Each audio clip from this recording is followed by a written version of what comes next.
Dayı açacağım. İyi bana buradan başlayalım.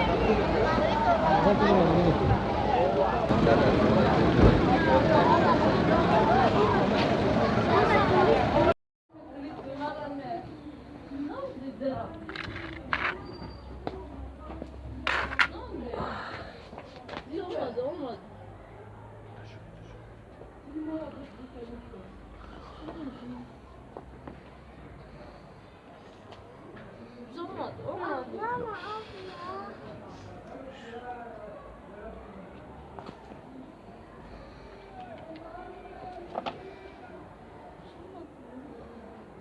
Bu da patlamış abi.